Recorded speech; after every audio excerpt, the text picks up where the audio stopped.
Hey everyone, how are you? Welcome to another episode of Beauty and Brains. As you know, I share an episode every Thursday, and I am here to simplify your beauty and wellness experience with some just practical advice that you can do. It costs no money, and you can just start wherever you want to start and experiment and see what works for you, okay? So today, and I took some little notes because I want to make sure that I don't forget anything, but I want to talk to you about a very simple, we're coming from an Ayurvedic perspective today, and we're talking about your doshas, Vata, Pitta, and Kapha, and a really simple way that you can kind of maintain balance with all of your doshas. And heads up, I am doing an Ayurveda basics class, doshas, diet, and daily routines. We are hosting this class. I am hosting this class this coming Saturday. So if you want to take the class, go ahead. There will be a link below. You can click that link to enroll. And then also, if you aren't able to take the class, stay in the loop on my website. Sign up on my email list, which you can find anywhere on Elite Organics or on my Instagram or any of those social media platforms, so you'll know when the next Ayurveda basics class is coming if you are interested in learning more about Ayurveda, okay? Because I'll always be doing these classes. So your doshas, Vata, Pitta, Kapha, a really simple way without like delving deep into Ayurveda and knowing all the nuances, right? We want to be able to take this information and apply it in our lifestyle in a simple way. So how can we just maintain balance of all of these doshas, these biological energies that are the functioning for our entire body? They are Vata, Pitta, and Kapha. Without them, we would not be standing here talking, eating, sleeping, living our life. So, but they need to be in harmony. How can we harmonize them? So one really simple way is, well, these are all simple ways. So one of these simple ways is to make sure in your meals and what you're eating that you're getting all 6 tastes, or rasas in Sanskrit, in your meals. So that means you're getting sweet, sour, salty, bitter, astringent, and pungent. Sweet is not necessarily sugar, but your honey and your fruits and your dates and coconut, things like that are great sweet. Dairy is sweet. Basmati rice is sweet. Certain grains are sweet. Your oatmeal can be considered sweet. So that would be your sweet. Sour would be things like lemons or sour. Fermented foods are sour. Salty is salty, a little Himalayan salt, right? Because that's going to help that mineral, that sodium is going to help your cells create electrolytes. It's a very essential mineral. So a little Himalayan salt on your food. Sweet, sour, salty, bitter. All of those greens like escarole, radicchio, why am I spacing on all of these bitters? Dandelion is a bitter green. Some of our herbs are bitter. So getting a lot of these bitter greens in our diet. Pungent is spicy and hot. So that could be pungent. Garlic can be, even though in Ayurveda we don't really do a lot with garlic and onion, but if you do like your garlic, you can have a little bit of garlic. Or in Ayurveda we would do hing or asafoetida, which you can find in a lot of the Indian Asian markets. And then bitter, pungent, and astringent would be some raw veg, like a carrot, an apple. Pomegranate is astringent. Persimmons can be astringent come fall. Certain squashes are astringent. So really having a variety, because most of our food that we eat in Western culture, we're doing a lot of salty, we're doing sour, we're doing a lot of these kombuchas, and we're doing salty, and we're doing sweet, but like sugar, right? So we're not really doing any bitter, which is purifying. That's what's going to detoxify and purify our body. We're not doing any astringent to absorb or suck up like a sponge any of that ama in our body, and we're really not doing any pungent except for like hot sauce on our eggs or something. So just be kind of mindful and try to just incorporate some different flavors and experiment, taste your foods, close your eyes, see what you're getting from them, okay? Okay, so some other fun ways to balance your doshas that are simple. Get to bed a little bit earlier. Try to be in bed by 10 o'clock and try to wake up. You know, in Ayurveda, they want us to wake up before the sun rises because we want to greet the sun. And that's a really beautiful, poetic, you know, way to live your life, but it's not for everyone, and we can't all do that. However, I do recommend, I wake up between 6 and 6:30 every morning. I go to bed by 10 o'clock, that I do. So if you can at least do your best to, wherever you are in your morning routine, just start with, I'm gonna get up 15 minutes earlier. And do that for a while till it becomes easy, and then go a little 15 minutes earlier until you are waking up at that like 6 a.m. mark pretty easy, and definitely by 6:30. Okay, so, and if you want to, you know, set a goal to do before the sun and wake up before the sun, fantastic. Be mindful of your sensory overload. What are you hearing? Okay, what kind of music are you listening to? And I'm talking about on the regular. You know, we all have our fun music. I love hip hop, I love rock and roll, but there's a time and a place for everything. It can be very stimulating. The hip hop I listen to is like very like smart and like political and fiery, right? Which is really gonna get my Pitta going. So sometimes, you know, balancing out our music experience with a little classical or a little jazz or something with just no lyrics. There's a beautiful, if you wanna listen to really beautiful chakra balancing, dosha balancing, very beautiful resonant music, check out the Beautiful Chorus. Just go ahead on Spotify, check them out, and start listening to them. So what are you listening to? The news that you're listening to? What people are around you? What are they talking about? Is it a lot of gossip, a lot of drama, a lot of negativity?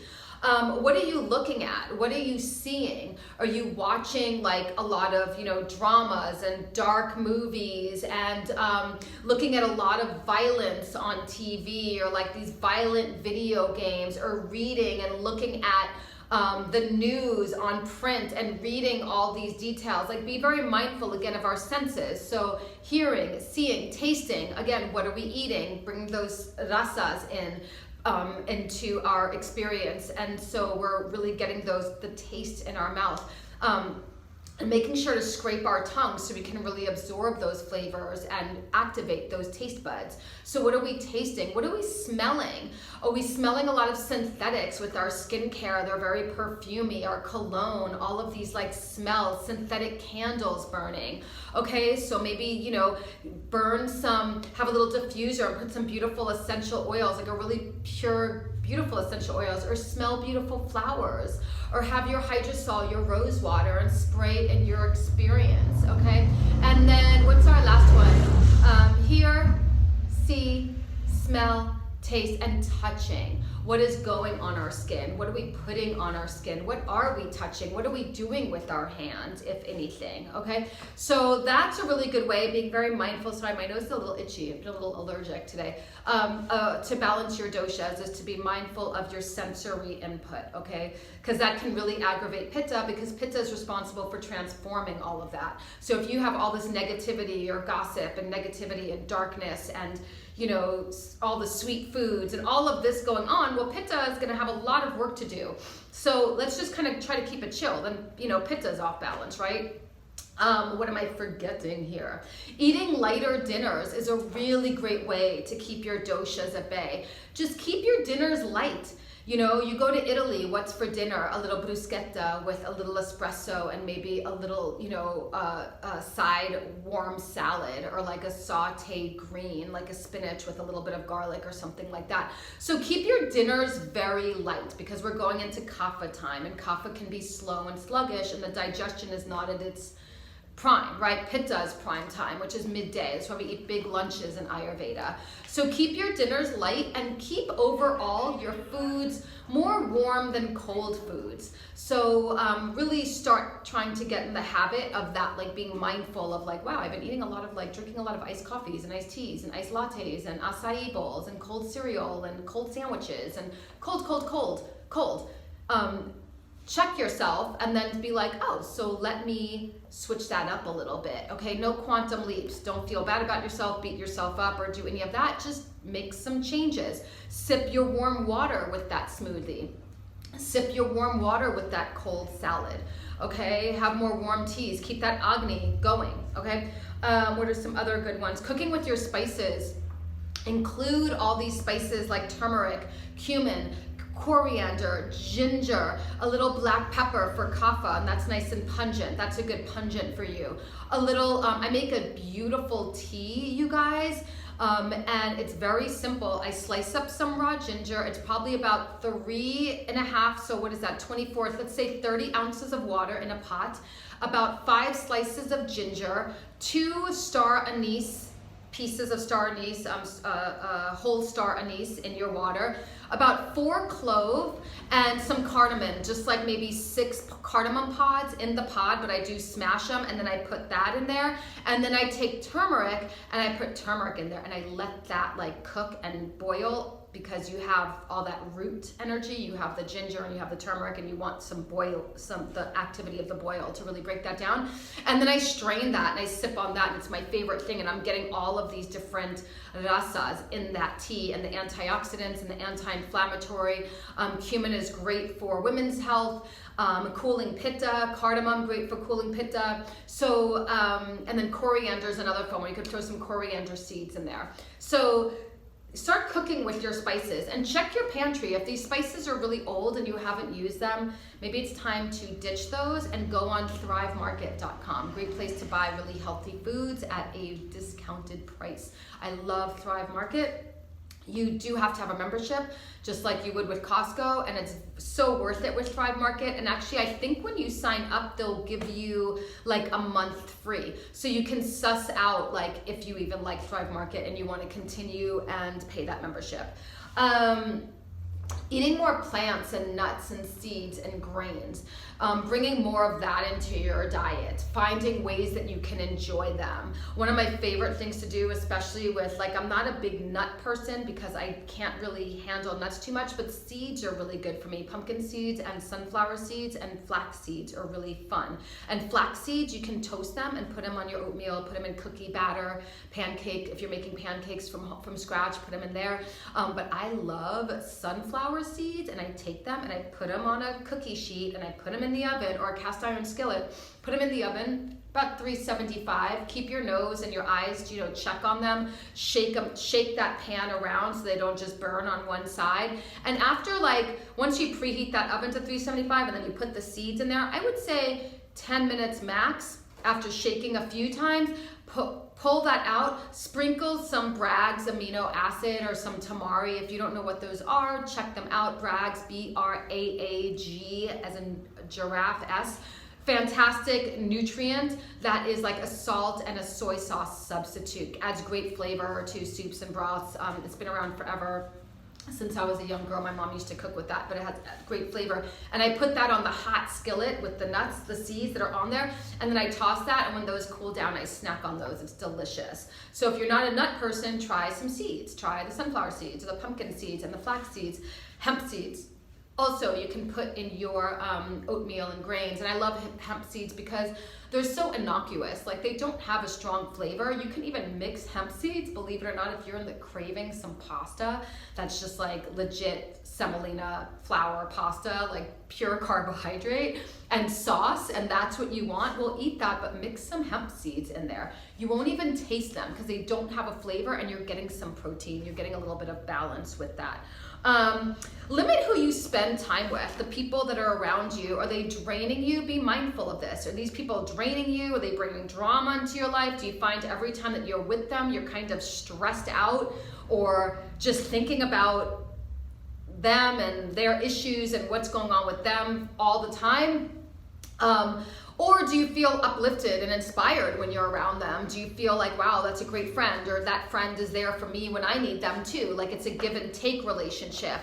You really want to, and again, it goes back to that sensory, what you're listening to, what you're seeing, looking at that friend, looking in that person, what your perception is and judgments are of that person, because you're in this kind of sub state of how you really feel about them, but maybe you hang out with them because you've known them since the 5th grade, or there's like, oh, but they're a good person. person. It has nothing to do with that. It's like, are they healthy for you? We want to maintain our equilibrium, okay, as much as we can. And these are really simple ways that you can do this. And hanging around people that are unhealthy just because they're nice or good people or whatever it is isn't a good enough reason, because that will affect you. And especially if you are feeling intuitively every time you're with them, don't hang out with that person. You're being told that over and over. In Ayurveda, that's called prajnapadada, when we ignore that. And that is a causative factor for disease. Don't hang out with that person. Don't eat that. Don't go there. Don't do this. And we keep doing it anyway. We're like, oh, it's okay. Or, oh, but we keep making excuses and we keep doing that. That's a causative factor for disease in Ayurveda. So be very mindful of, again, who you're spending time with, who you're looking at, who you're listening to, who you're talking and engaging with. Okay, that's a good one. And what else? Oh, this is a really good one that I love, and I think that's everything after this. Limit the noise in your life. TV's on, radio's on, just, podcasts on, news on. Find more times for stillness and quiet. So for me, that is in the morning. Like, my morning routine is still and quiet. I don't turn lights on. I don't put music on. I don't look at my phone. I don't do anything like that until after I walk my dog Noodle, which is about an hour and a half after I wake up, sometimes 2 hours, because I walk her between 8 and 8:30. So I have from 6:30 to 8:30 to have my morning routine, and I do my stretches and I have my teas and I take my herbs and I do my journaling and I pray, and I'm very much in gratitude with God and being very thankful. And no lights are on. There's nothing about a computer on. Nothing is on. It's just me and it's quiet. And so find more times for that. The morning might be a good time for you as well, or in the evening if you have a winding down routine, which I believe in our modern world is just as important as your morning routine. A lot of us aren't sleeping well. We're going to bed really high strung and stressed out. So having a beautiful morning routine and evening routine. And speaking of that, when I was mentioning spices to cook with, get that nutmeg. Have a nice nutmeg latte in the evening. In Ayurveda, it's for calming the mind, and it really works and helps to help you sleep. So nutmeg is a good one. And I even like nutmeg and turmeric in your warm milk. So I would say about 24 ounces of milk, 16 to 24 ounces depending on how much you want, and a 1/4 teaspoon of nutmeg and maybe a 1/4 to a 1/2 teaspoon of turmeric. Whisk it up, and then when it's warm enough to sip, add a little bit of honey. You don't want to add the honey if your milk is too hot. Add your honey, mix that up, and sip on that before bed, and keep it nice and quiet, okay? So those are some amazing ways to keep yourself at a really nice balance. If you don't want to understand doshas and get into all of that, then think of it this way. This is a great way to keep yourself in a nice equilibrium, balanced state as much as you can. And you start there. And then you start from doing that, more ideas will come to you of other things that you can eliminate or add into your, entire lifestyle to help you maintain this balance, okay? So I hope that helped you, and I hope you enjoyed the video. Please leave a comment below if it did, or if you have any thoughts also on how you can, what you're doing to maintain your experience, okay? So thanks so much for tuning in. Leave a comment, send me an email, check out the class, and I'll talk to you later. Bye.